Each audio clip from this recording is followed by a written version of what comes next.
What's up, everybody? Welcome back to the Timeless Movie Podcast, episode number 181.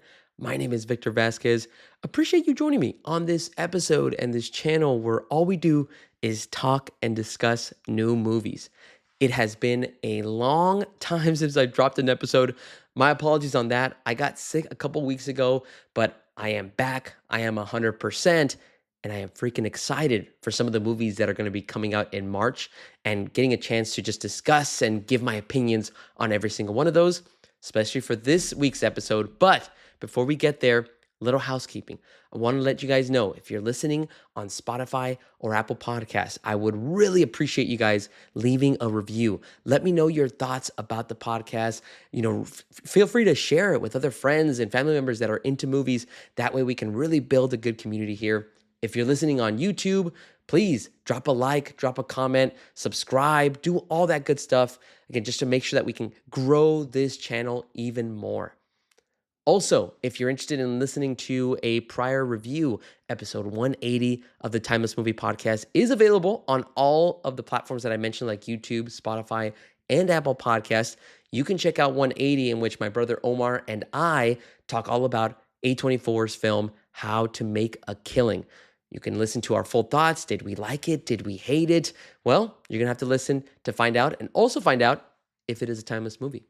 All right, without further ado, let's jump in to this week's new movie that we got to check out, and it is by Maggie Gyllenhaal, and the film is called The Bride. I remember watching this trailer, I want to say maybe October, November, and we had just seen Frankenstein by Guillermo del Toro. And, I like that one. That review is up on the podcast and the channel as well. So if you want to check that out, I'll probably link it here on the YouTube, and I'll probably link it on Spotify as well. But to me, that film was good. I didn't think it was great. I felt like it was, same old when it comes to the Frankenstein story. Who is the real monster? Is it the creature or is it human? We've seen that story before. But when I saw the trailer for The Bride, it actually got me excited. It really positioned this movie to be something totally different, a crazy twist on how you typically see the Frankenstein story. And it's also from the perspective of the bride. And, at first I was like, okay, well, this could be really interesting. This could go one of two ways. This could either be really good or just really bad. But I wanted to give it the benefit of the doubt. And as soon as I found out that it was coming out in March, I had actually made this one. If you guys had watched my previous video about the movies I was excited for every single month in 2026, you guys might be surprised, but I actually put The Bride as the movie that I think is going to be my favorite. We'll see if it actually pans out. But now that we actually got to check it out on opening night, let's now move into the non-spoiler thoughts of this podcast, just so you can get a little high-level thoughts on what I felt after watching The Bride. All right, The Bride is directed by Maggie Gyllenhaal. If you are not aware, Maggie Gyllenhaal has made countless different films as an actress. She actually comes out in one of my favorite films of all time, and a timeless one for me, which is The Dark Knight. And now she's gotten into directing. Her directorial debut was in 2021 for the film The Lost Daughter. And coincidentally, in that film, The Lost Daughter, Jessie Buckley also stars in that film. So, who joins Jessie Buckley in The Bride? Well, we have Christian Bale, Penelope Cruz, Peter Sarsgaard, Annette Bening, and Jake Gyllenhaal. So, what is The Bride about? I kind of mentioned a little bit before that, it's about Frankenstein and the story created by Mary Shelley. So, in The Bride, we are introduced to the character named Ida. Ida is played by Jessie Buckley. And she has an unfortunate accident at the beginning of the movie. She ends up falling down some stairs and losing her life. And you think, okay, well, this is it for this character. However, this is only the beginning, because she is actually dug up from her grave and requested to be brought back to life by Frankenstein. Who is Frankenstein? Well, it's played by Christian Bale. And Frankenstein, essentially his request is he no longer wants to be alone. He wants to have a partner, have somebody to live this crazy life with, just because of the fact that he's not normal. And so because of that request, Ida is brought back to life.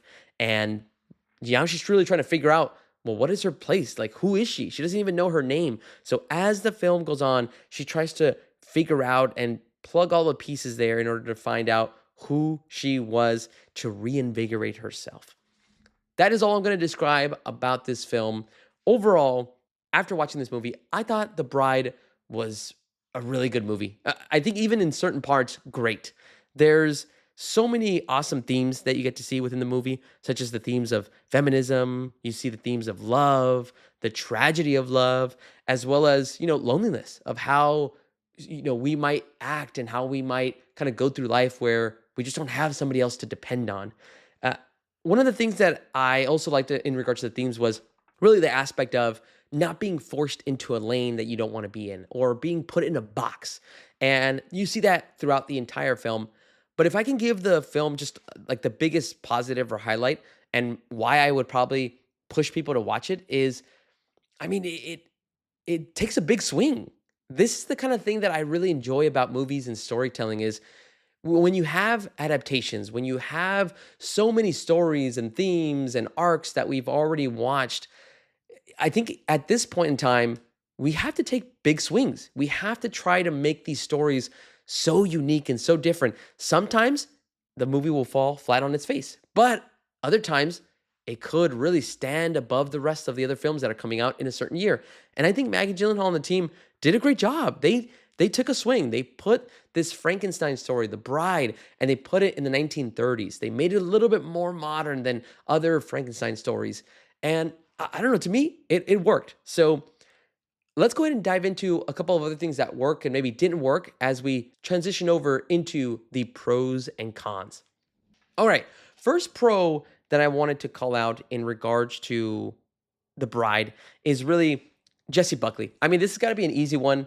And we have to call it out right at the beginning. She is a freaking powerhouse in this movie.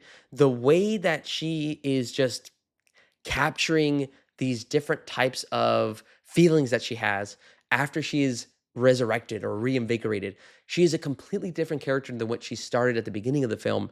But no matter who is in front of her, whether it's Frankenstein, whether it's Dr. Euphonious, played by Annette Bening, whether it's anybody, Penelope Cruz, Jake Gyllenhaal, she always has so much command of the screen. And it's the way that she is just playing Ida, Jessie Buckley is. I mean, it's just so captivating. Every time she was on screen, I was always glued on to, okay, what is she going to say next? What is she going to do next? At times, she looks like she's possessed. And we'll talk a little bit later about what that was. I don't want to spoil that if you haven't seen the movie, but there are moments where you just feel like Ida's being controlled in some type of way. And so that entire performance by Jessie Buckley was incredible. I think to me, I can honestly say 3 months into the year of 2026, but I think Jessie Buckley has the best performance already of this year. My previous favorite was Rachel McAdams in Send Help, but I mean, the way that Jessie Buckley plays the bride with this type of confidence, with this power, she just controls every single type of scene. Even when maybe there's times where she is, cornered in a specific way, she always has this type of, energy to her. So really love the way that Jessie Buckley performed as the bride. And it's no surprise that she, I believe, is a lock to win the Oscar for her performance in Hamnet. I actually have not seen that movie yet, but I'm hoping to do so soon just because of the fact that the Oscars are coming up and also just from recommendations from other people that have told me that performance is just amazing. So props to Jessie Buckley. She freaking killed it in this movie. Second pro for me of The Bride is going to be the aesthetic of the 1930s. And that goes to the costuming, the way that like the entire setting of the different locations that they were in. They went to Chicago, they went to New York, but everything looked so grand. It looked so, of the times of the 30s that I would at least expect, right? From different images that I may have seen while I was in school. But everything from, the way that Jessie Buckley and Christian Bale as their characters, how they were dressed. You had this, I mean, we got to call it out. And I think my cousin Melina, who came out in a previous episode, she said it so well after we left the theater. She can totally see people dressing up for Halloween as the bride because she has this black mark on the side of her face, on the right side. And it just looks like, something spilled, like an oil spill or a paint spill. And it just looks so unique and iconic, and I can definitely see this character being played by so many people, or not played, but being dressed up as for Halloween. But it also, again, goes to show how cool the team that set up all the costumes, the production design, they just made this universe feel so real. And again, they took elements of Mary Shelley's novel. And what I liked about it is that they actually could just continued it on. Like I believe her novel came out, I want to say 1818. I'm pretty sure I'm wrong, but in this film, it takes place in the 1930s. And so they continue on from the birth of Frankenstein, played by Christian Bale, and they have him living for over 100 years. And they just show how this universe has maybe kind of heard of or has known of the existence of Frankenstein as like a myth or a rumor. But again, it just goes to show you that they built a universe, this world, and they made it feel so believable and real. So every time they would go to different locations, it all just felt so believable. So wanted to call that out. The aesthetic of the 1930s, the set design, the production, the costuming, everything worked for me. And again, it got me immersed. It got me feeling like, okay, I want to see more of this place. And oh, let me tell you this, probably the biggest pro, they go to so many movie theaters. They go to so many cinemas, a drive-in, and it's because the character of Frankenstein loves the theater. He loves to watch movies. So I really dug that little piece of it that you spend a lot of time in different movie theaters. All right, last pro for me of The Bride is going to be the various one-shots that you would see throughout the film. You know me, I've said this multiple times on previous podcasts. I love the way that some filmmakers, as well as the cinematographers, I love the way that they use camera to be able to add more to a specific scene, make an atmosphere type of a feeling. And this happens in The Bride, where there's a certain scene where you have Ida, or the bride, and Frankenstein going to a very fancy party. And they both kind of split up, but the camera follows the bride, and then it kind of moves along the crowd, and then it starts capturing Frankenstein as they're both trying to just kind of fit into this fancy party. There's just so many, again, great moments where you just, again, capture what are the two characters going through? What are they feeling at this moment? They're not talking.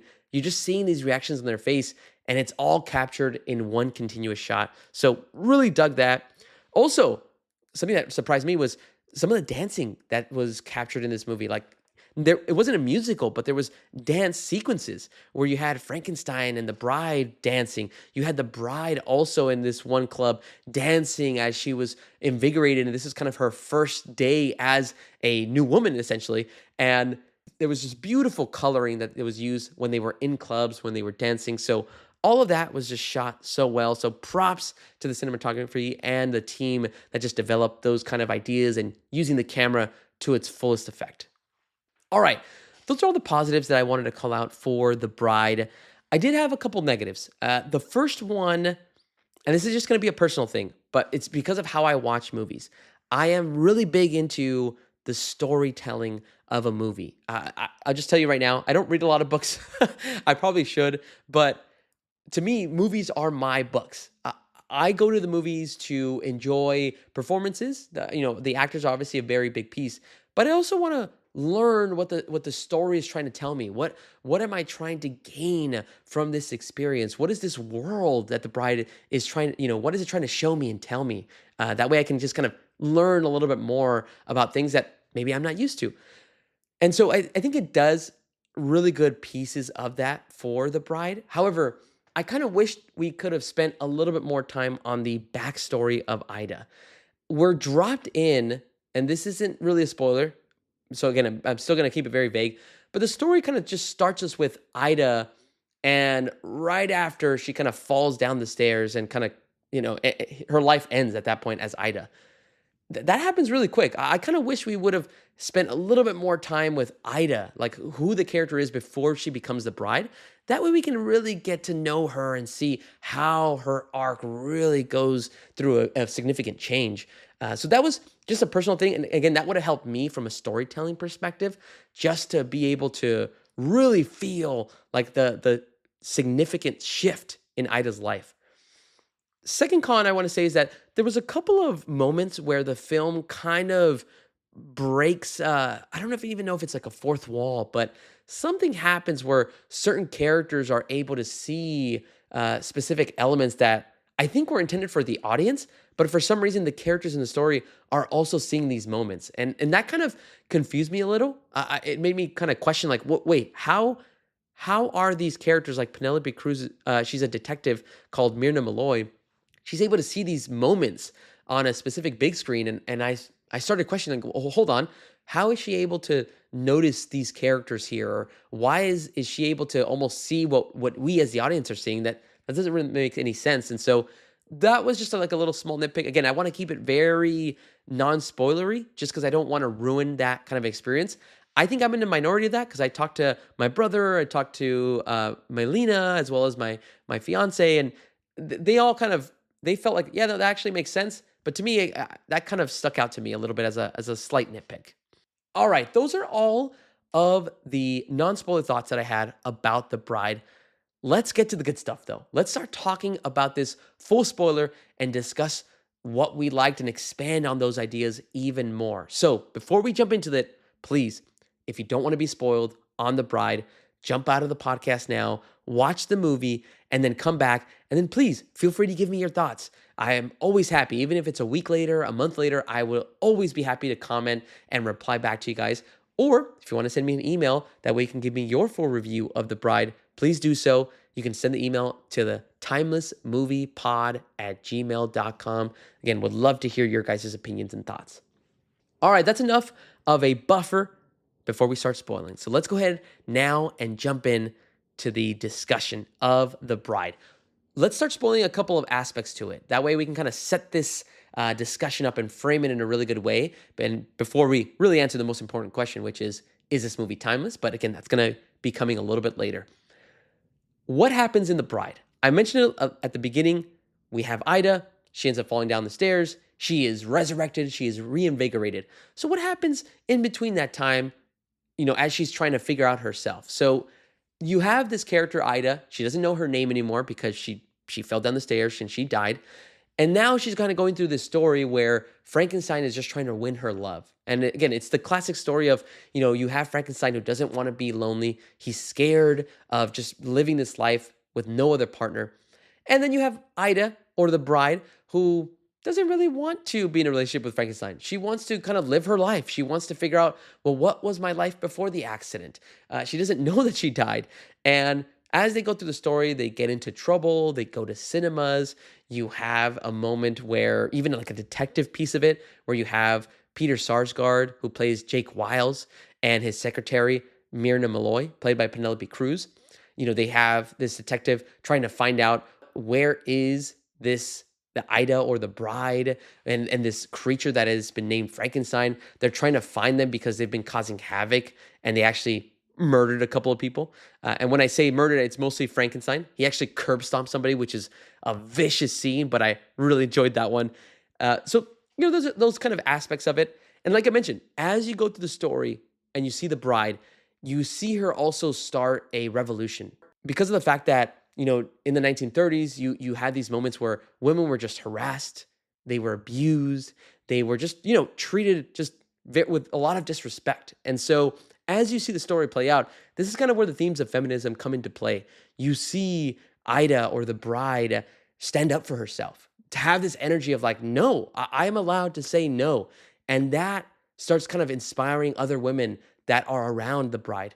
They're not her friends, they don't know her, but there's this one moment where she's at the club, she is dancing after she has been resurrected, and she's having the time of her life, but then she feels that men are just all over her, touching her, just trying to like really harass her and control her, and then she just backs off and says, no, no, no more.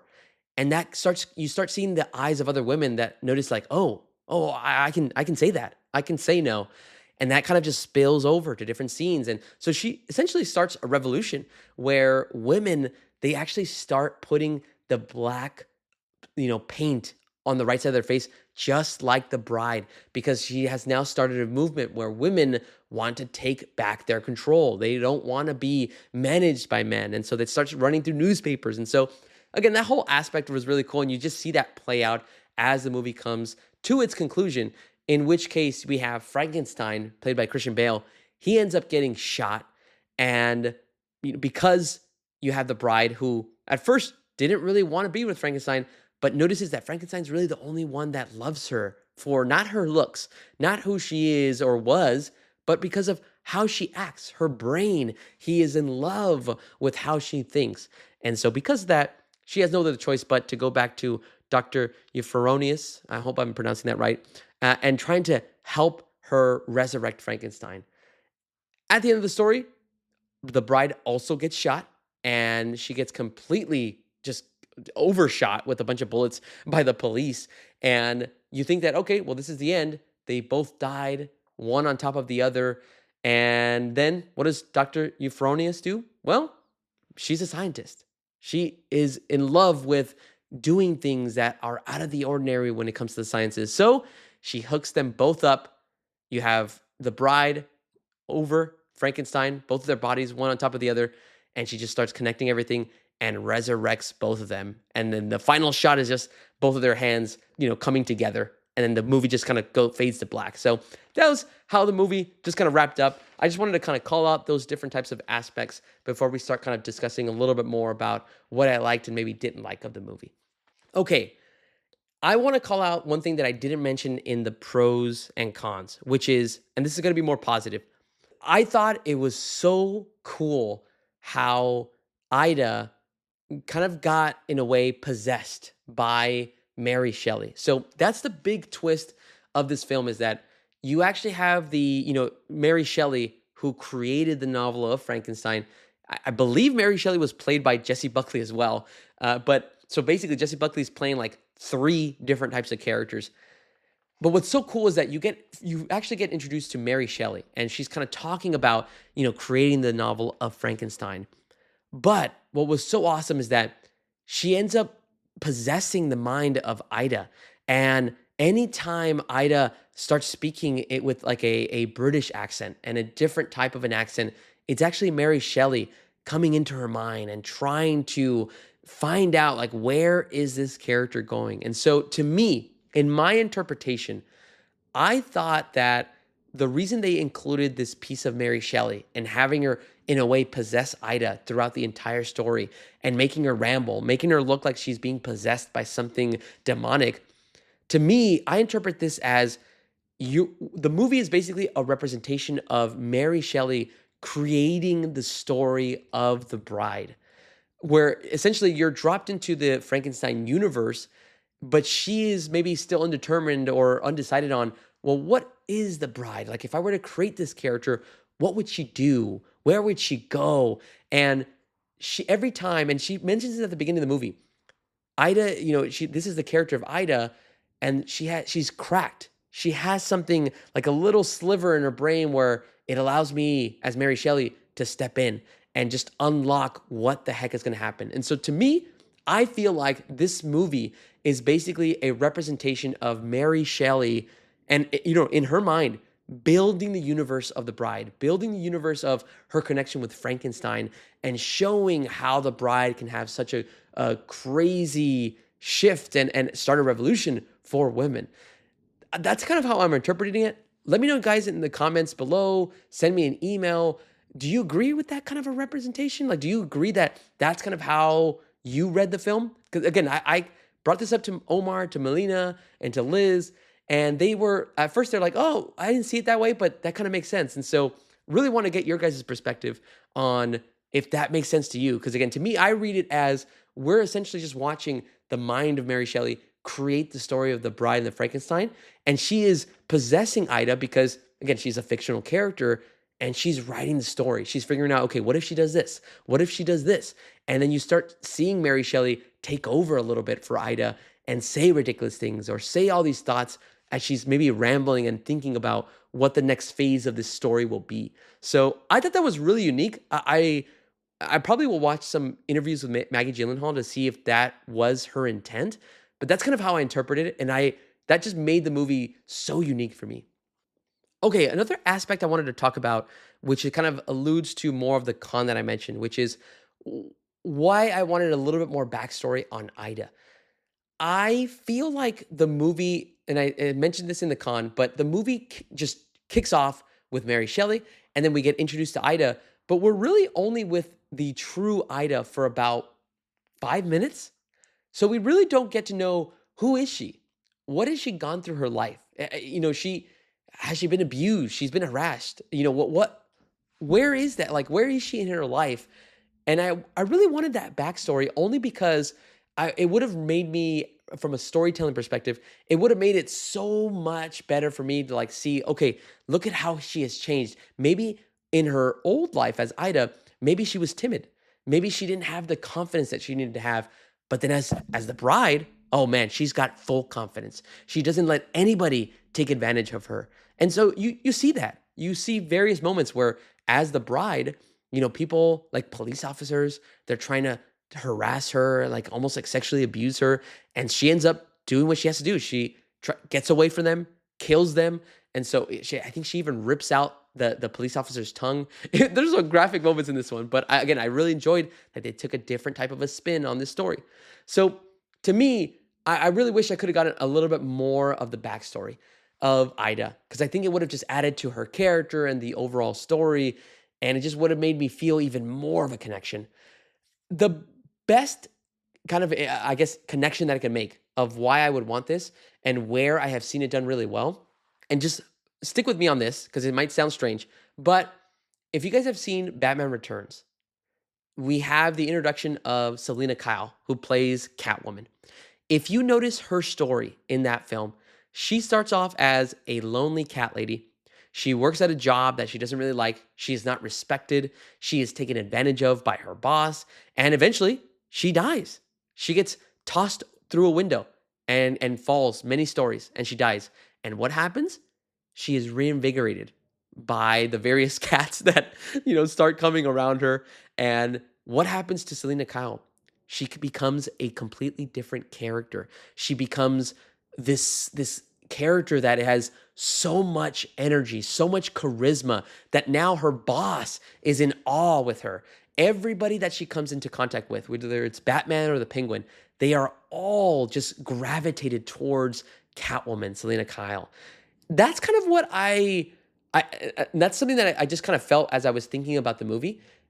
When I watched Batman Returns, Selena Kyle is just, again, such a crazy character that by the time you get to the end of the story, you're hoping that, no, I don't want her to die. I want to continue to see her stories.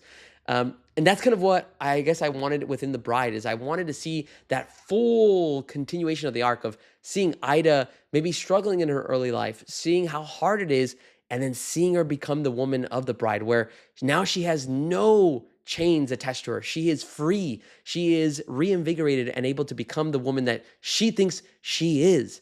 And so that's kind of how I wish there was more of that little bit of the backstory.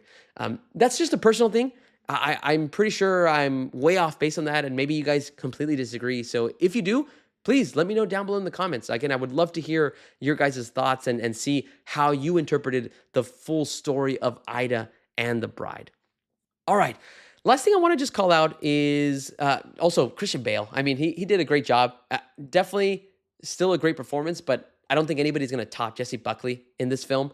But I did want to call out that I actually liked his interpretation of the Frankenstein creature. Again, he's very sweet. He's pretty much a man that just does not want to be lonely. And the way that Christian Bale plays that, I think, just does a really good job to make that come off on the screen really well and believable, because you want him to find a partner. You don't want him to be suffering so much. He's already lived 100 years. Let him find somebody that he actually respects and he wants to be with. And I actually like that he was the only man that didn't disrespect the bride. He always wanted to make sure that she was happy. Even though he did lie, he made up stories saying that, that before the accident, you were like this, or this was your name. And, he would do all this stuff, but it was with the intent that he wanted to make sure that the bride was happy. So still didn't do the right decisions sometimes, but he protected her and he did all he could to make sure that, she was enjoying her new life. So just wanted to call that out, that nice little distinction of how Christian Bale plays the Frankenstein character. Also, if you watch the movie, he has these moments where, I mentioned before, he curb stomped this guy, which is like such a nasty moment. And when he was beating up these guys, I immediately clocked the grunts the Batman grunts from the Dark Knight trilogy. It just brought back so many memories when I heard him grunt and like, you know, when he do that noise when he would beat up and just knock out a couple of thugs in the Batman films. So when I heard that, it just brought back a couple of memories and the nostalgia of the Batman films. But just wanted to clock that and see if you guys had noticed that when you watched The Bride. All right. That is all I got in regards to my full thoughts and discussion about The Bride. Now, let's answer two questions before we wrap this up. First question, should you guys go watch this movie? In my personal opinion, I would say yes. Go watch this one in theaters. Again, be prepared. Have your expectations set in an appropriate level, I guess. Don't be thinking that this is going to be like, whoa, man, this is going to be the quintessential film of Frankenstein and things of that nature. No, go in with an open mind. Go in it with that they are taking a big swing in this movie. They are putting this film in the 1930s. They're making it a little bit more modern. There's a lot of themes that are running around. But just trust me, the performance of Jessie Buckley, I think alone is going to be worth the price of admission. So I would say that this film is an enjoyable watch. So go check it out in theaters. All right, last question I have to answer before we wrap up the podcast. Is The Bride a timeless movie? I've talked a lot of the good parts. I've talked a little bit about the bad. I am going to decide that The Bride, as of today, is not a timeless movie. Again, I enjoyed the film. There wasn't a lot that pulled me out of the experience, but I don't know. To me, I really wish I could have gotten a little bit more of the backstory of Ida. Who was she before she went down this road? That way we can kind of get a full picture and just see the two sides of the coin, right? What happens when we don't have the confidence to do certain things, and then boom, when we're resurrected or reinvigorated or get a second chance at life, let's do it differently. And so we got the second half of it, but I really wanted the first half. And so I do say that even though it isn't timeless for me as of today, I would definitely want to rewatch it. And I think I would be intrigued to just see Jessie Buckley's performance again. The way that she just would switch accents, switch to a different person, be controlled by Mary Shelley. I mean, she is just doing so much work in this film. It is just incredible. So props again to Jessie Buckley. I'm going to repeat myself, but she just did so good. And that performance alone is probably what would make me want to get back into it. But again, I'm a big story guy. I want the story to really capture me and really get me just so focused on what the heck is going to happen, or maybe like make me feel like I got to get back into the story because I felt so cool being in this universe. And I didn't feel like that when I watched the movie or after I left the theater. But again, maybe it changes after a second watch. All right, everybody. Those are all of my thoughts. I always say this on the podcast. These are just my opinions. I'm not saying I am right or wrong, but more importantly, I want to hear from all of you. What are your thoughts on The Bride? Let me know what you enjoyed about the movie. Did you enjoy the aesthetic? Did you enjoy Jessie Buckley's performance? And did you think this movie was timeless? All right, everybody. Appreciate all of you listening to my full thoughts of The Bride. My name is Victor Vasquez. This has been episode number 181 of the Timeless Movie Podcast. Make sure to check out our next episode as we cover a new film and we decide if it is timeless. All right, everybody. Thank you so much for listening, and I'll talk to y'all later.